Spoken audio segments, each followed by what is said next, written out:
pengajaran teologis dari kita satu dan dua raja bagi kita. Satu, ketaatan membawa berkat dan ketidaktaatan membawa hukuman.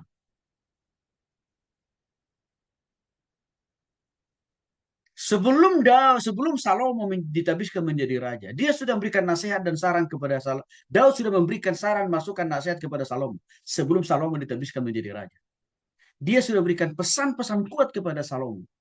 Saya kira karena Daud belajar dari pengalaman hidupnya. Waktu dia jatuh dalam dosa, maka dia harus mengalami konsekuensi dari dosanya. Maka pengalaman hidup itu dibagikan oleh Daud kepada Salomo.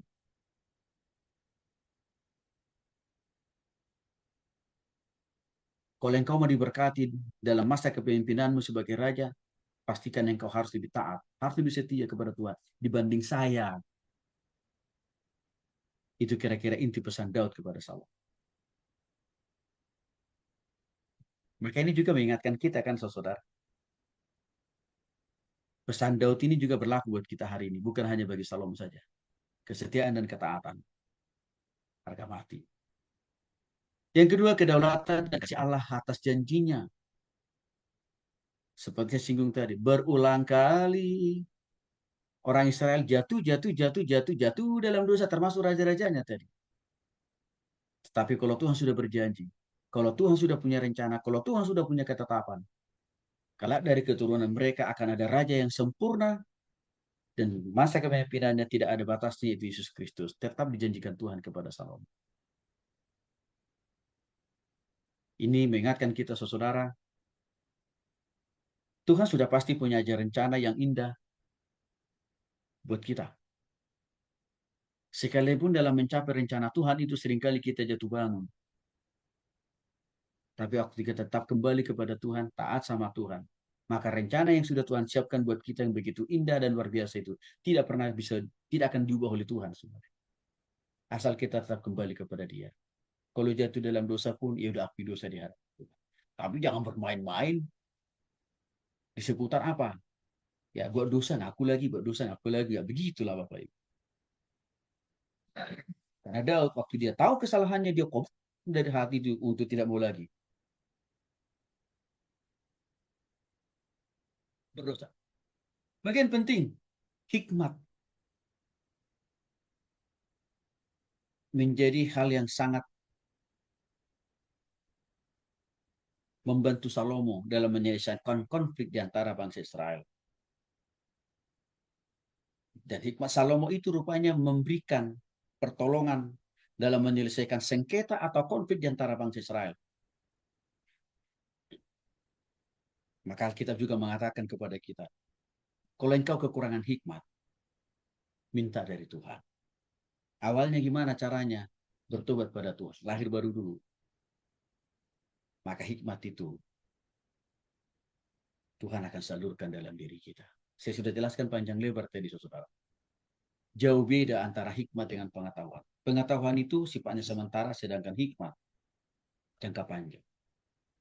Pengetahuan tidak bisa menyelesaikan semua masalah, tapi hikmat yang diberikan Tuhan bagi kita sama seperti kepada Salomo, memampukan dia menyelesaikan banyak persoalan.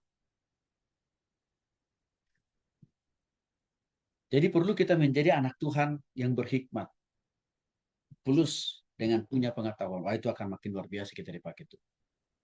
Peran dan otoritas Nabi sudah singgung tadi Bapak Ibu, khususnya peran Elia dan Elisa yang tidak gentar menyampaikan isi hati Tuhan sekalipun itu kepada pemimpin, sekalipun itu kepada pejabat.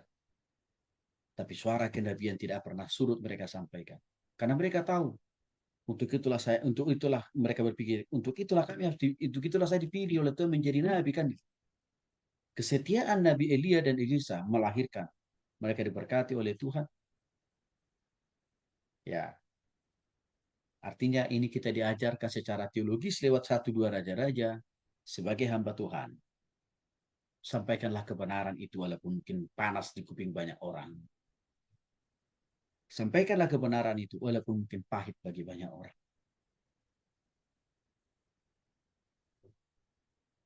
Karena pertanggungjawaban kita sebagai hamba Tuhan, Bapak Ibu, itu bukan ke presiden, kepada Tuhan loh.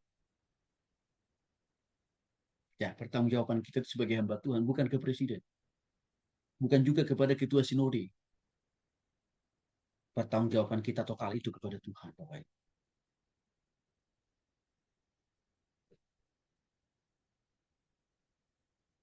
Penyembahan berhala mengakibatkan konsekuensi berulang kepada bangsa Israel, yaitu hukuman.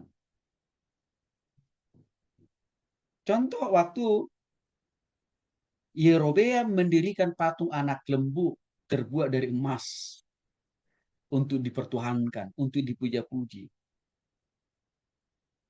Akibatnya bangsa Israel ikut-ikutan menyembah patung anak lembu emas itu, Bapak Ibu. Konsekuensinya mereka tanggung sendiri. Jadi memang peranan pemimpin itu menjadi penting ya. Kalau pemimpinnya sudah ngawur, pasti deh. Orang yang dipimpin akan ikut-ikutan juga bengkok tuh.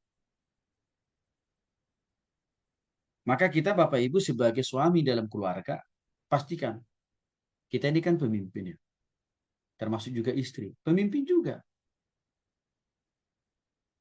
Mari kita tegak lurus dengan Tuhan. Supaya anak-anak kita juga bisa ikut tegak lurus. Dalam pelayanan gereja, sama. Kalau pendetanya lurus tuh, pasti jemaatnya juga lurus. Tapi kalau sudah mulai neko-neko pendetanya, wah udah, dua kali lipat. Tindakan perilaku pendetanya